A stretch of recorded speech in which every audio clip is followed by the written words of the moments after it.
Good snap, good hold, and it is not good. Can you believe it? Certainly, some things that weren't effective as we went through the first half. So those were things we hit on the sideline, but in the second half we came in, talked about the calls we make. Those are the ones we featured, for the most part in the second. 2016 with his family and many, many friends. They had their chances for big explosive plays, and that's what they had, and that's what they had against us in the first half. We knew that coming in, that could not be the case.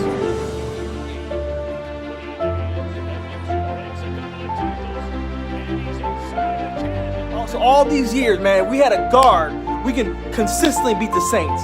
Because that's why they beat us, right? It's because we didn't have a guard. We need fucking defense, or we're never gonna beat shit. I love this team too much to keep watching this shit, and I'm not gonna be a sheep and sit around and just willy-nilly like, oh, I love my team, so I'm not gonna hold them accountable. No. Some of y'all Falcons fans, I swear my life, y'all need to look up the word objectivity.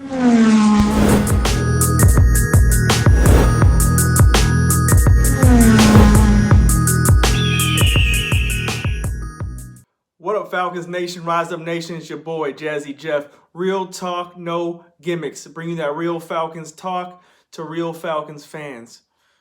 And that clip I showed you in the intro, that was my live reaction to the draft this year when we were drafting Lindstrom and McGrary. Now, needless to say, I got crushed online for making that video. That was one of my first videos ever because I was labeled as negative and we got to protect Matt Ryan and you're just absolutely wrong. And I had a feeling that the way I was thinking was going to pan out. And eventually, guess what? It's starting to pan out this season because lo and behold, when our offensive lineman went down and now we're reduced to playing with Wes Schweitzer in the lineup, Matt Ryan is still producing. He's not getting sacked as much. He's still producing at a high level, but we're losing games. Why? Because the defense.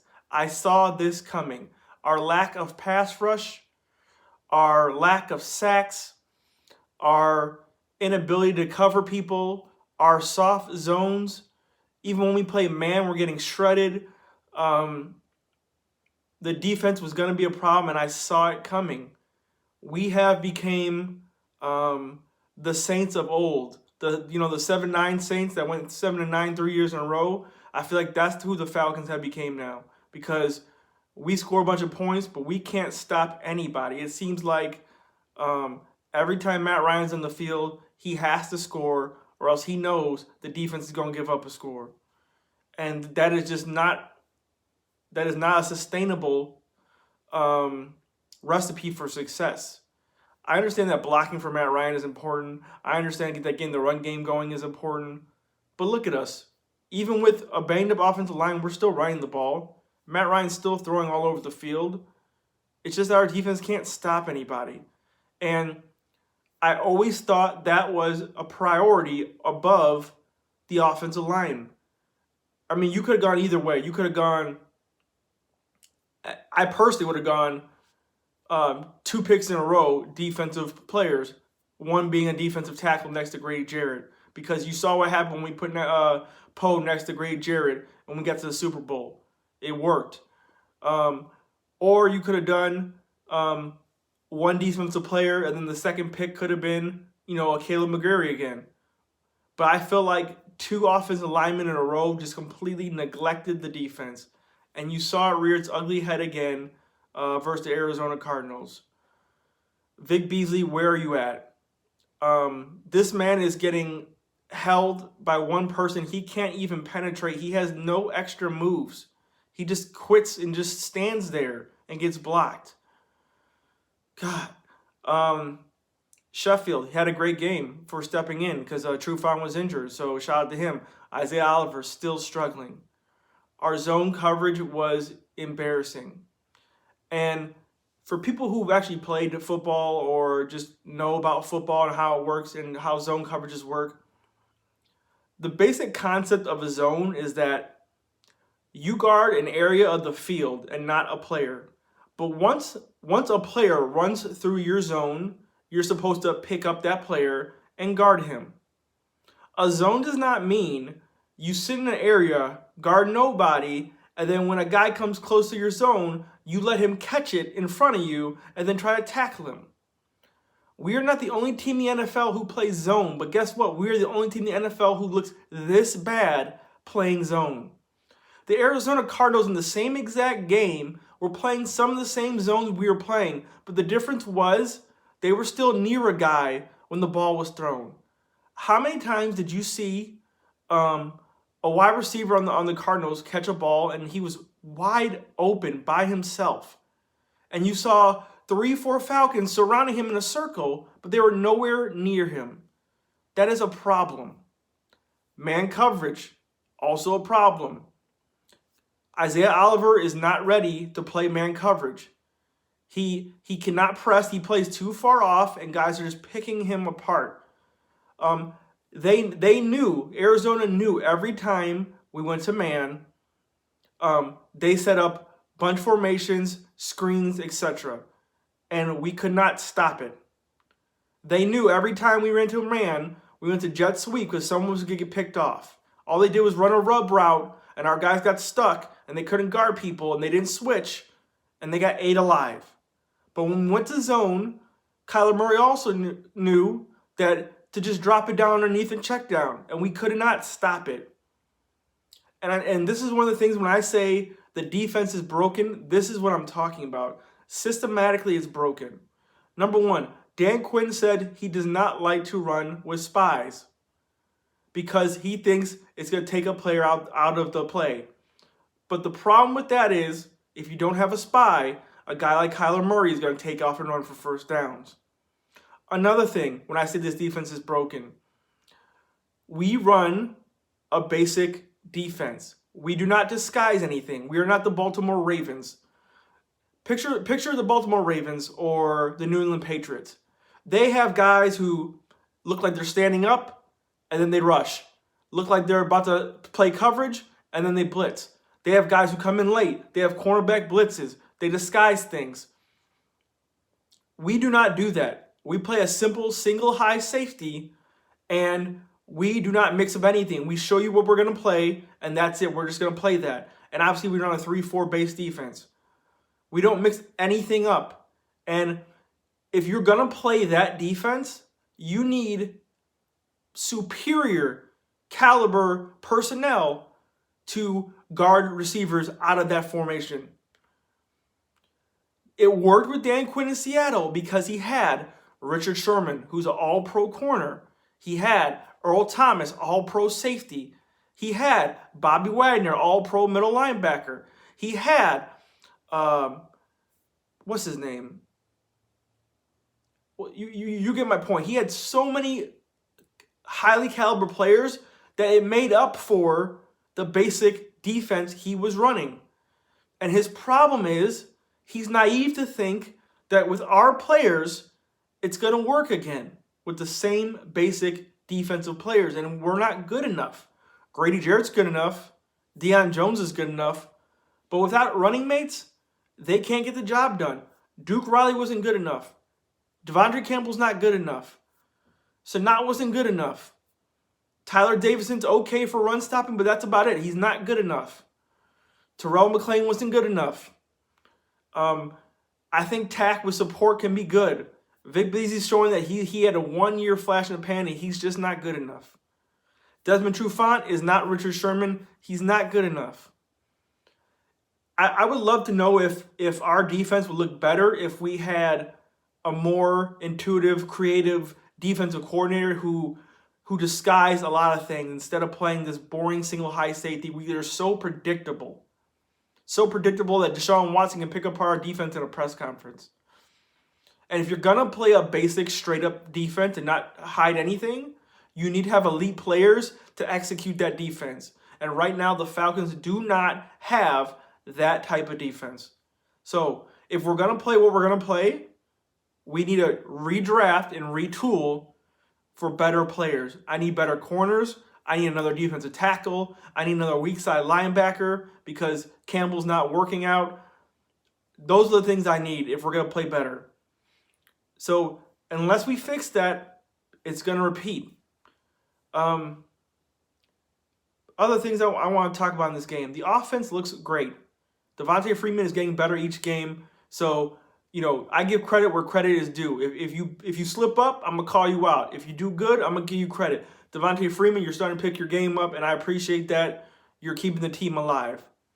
There is no excuse for Matt Bryant to miss that extra point.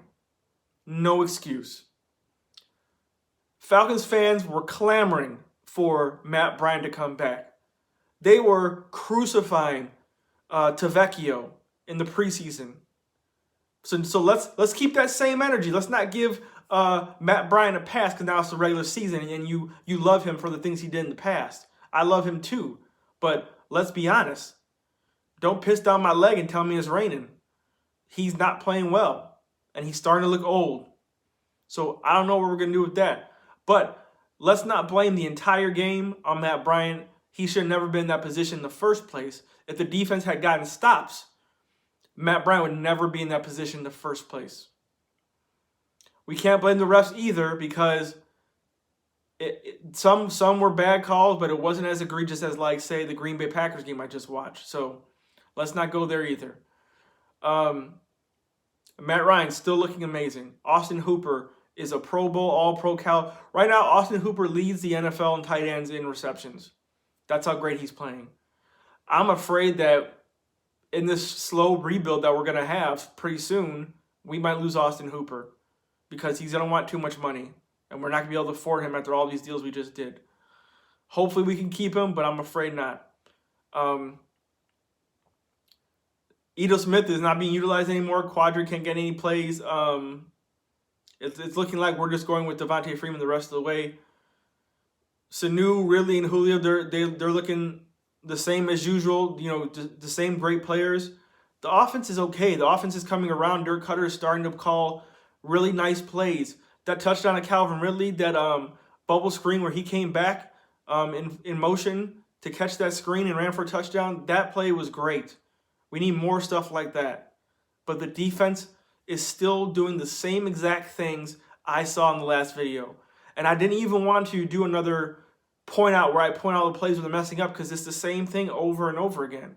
But it all starts with interior pass rush. Look at the Green Bay Packers. In 1 year, they fixed that defense. Why? They signed Preston Smith. They signed Zadarius Smith. And just those two guys alone, plus a couple other guys that they drafted, their defense looks solid as hell, and all of a sudden the Packers are winning again. Look at Patrick Mahomes and look at the Kansas City Chiefs. They look just like us. All offense, but the moment they come off the field, they can't stop a nosebleed. And you saw they dropped 2 straight. So if you don't fix that defense, the same thing's going to happen. Unless we switch up the scheme, the same thing's going to happen. So Falcons Nation, tell me moving forward, what do you want to do with this defense? How are we going to fix it? Because it's one thing to complain. It's another thing to actually fix things. So I want to fix things. I want to solve solutions. I want to have solutions. I believe in retooling in the draft. Stop being so cheap on free agency and take a stab at one great quality defensive player. For God's sakes, just make a move. I'm sick of these bargain bin, Band-Aid players off free agency. Another way we fix it, obviously, a lot of people want a new defensive coordinator. Now, people are saying they want Lincoln Riley as their head coach. You would think that makes sense, but like Lieutenant Dan says, we're not into shiny nickels. And Lincoln Riley is a shiny nickel. Why? Because, yeah, he might do great for our offense, but our offense is already good. How's he going to fix the defense? And you say, oh, Jazzy Jeff just bringing a defensive coordinator. Okay, then why don't we just keep Dirk Cutter? He's doing fine. Matt Ryan's doing fine. Matt Ryan's second right now in passing yards. So what's the problem with Dirk Cutter? He's doing fine. It's the defense. So I saw people throw out Rex Ryan. That's a great idea. No head coach though for Rex Ryan. Rex Ryan is not a good head coach. Great defensive coordinator, not a good head coach. I honestly don't know who I'd want for head coach. I saw people throw out Mike McCarthy. I saw other people throw out maybe someone new from college, but I don't want to go that route either after Sark. So Falcons Nation, tell me in the comment section below, who do you think we should go for the new head coach if it doesn't work out with Dan Quinn? Because Arthur Blank said he got 3 games to turn around, and we're already down 1. So 2 more losses, there might be a change in Atlanta. So we got to get one versus these Rams, man. They just traded Marcus Peters. They got a new offensive guard, and they just got Ramsey. I'm not sure if he's going to play. So we'll see what happens. And Todd Gurley might not play either, but if our defense doesn't stop Cooper Kupp, if our defense doesn't stop Robert Woods, it's going to be the same exact thing. So this Cardinals game was disheartening. The lost season continues. That's all I can say. And I feel like the people who hated on me for what I said during the draft night, I feel a little vindicated because defense wins championships. And our offense was never the main emergency problem. It was the defense. So that's all I got for tonight, guys. And sorry I'm late on this video. Life happens, work and all that. So as always, if you like if you like this channel, subscribe, share, comment, like. If you're new, welcome. And as always, Falcons Nation, we rise up. Take care, y'all. Peace.